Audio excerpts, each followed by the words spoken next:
আমাদের মাননীয় এমপি এখানকার প্রমোদা যুব নেতা, তিনি 5 বছর ধরে আপনাদের সঙ্গে থেকে আপনাদের কষ্ট দূর করার চেষ্টা করেন, সুখে দুঃখে থেকেছেন। শুধু তাই নয়, তিনি চেষ্টা করে দৌড়াদৌড়ি করে এই এলাকার ছোট খাটো বড় সব ধরনের কাজ করে এখানকার মানুষের জীবনে সরলতা আনার, সুখ শান্তি আনার চেষ্টা করেছে।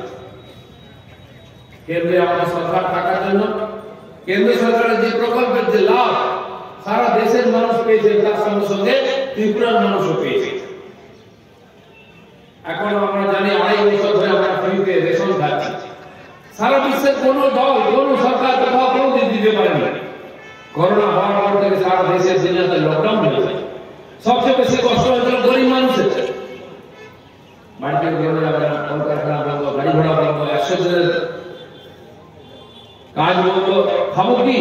সবচেয়ে বেশি চিন্তা করেছেন আমাদের মায়েরা, যে কাল সকালে উঠে বাড়ির লোকেদের মুখে কি তুলে দেবো, কি খাওয়াবো। আমরা বিপ্লব দেব এবং মাননীয় মানিকবাবু মুখ্যমন্ত্রী হিসাবে আপনার সেবা করেছেন। আর আমাদের মাননীয় এমপি এমএলএ এখানকার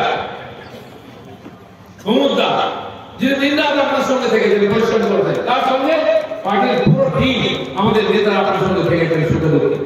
আগামী দিনেও আমি বলছি হয়তো অনেক কাজ বাকি, কারণ 70 বছরের কাজ 5 বছরে হয় না। 70 বছর পরে আপনারা আমাদের সুযোগ দিয়েছেন, 70 বছরের কাজ 5 বছরে করার চেষ্টা করেছি।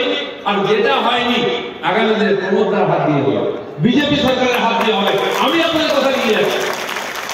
আর আমাদের প্রধানমন্ত্রী এটা বলেছেন, তিনি আসবেন আগামী, আজকে মাননীয় রাষ্ট্রীয় সভাপতি জেপি নাড্ডা এসেছেন, সভা করেছেন। 6 তারিখ মাননীয় অমিত শাহ, দেশের গৃহমন্ত্রী, আগে আমাদের প্রেসিডেন্ট, তিনি আসেন এবং এখানেই সভা হবে। অমিত শাহ আপনারা আসবেন, যা বাকিটাকে উনি বলে দেবেন। উনি মন্ত্রী, দেশের গৃহমন্ত্রী, নিশ্চয়ই তার কথা গুরুত্ব বেশি আমরা বিশ্বাস করি।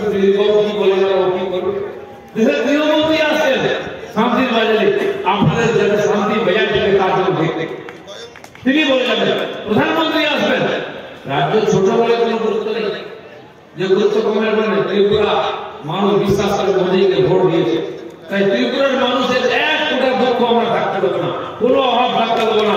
গ্রামে গঞ্জে গিয়ে আমাদের কর্মীরা আপনার সঙ্গে থাকবেন, আপনাদের সুখে দুঃখে থেকে আপনারা সেবা করবেন। আর প্রধানমন্ত্রী নিজেকে দেশের প্রধান সেবক বলেন।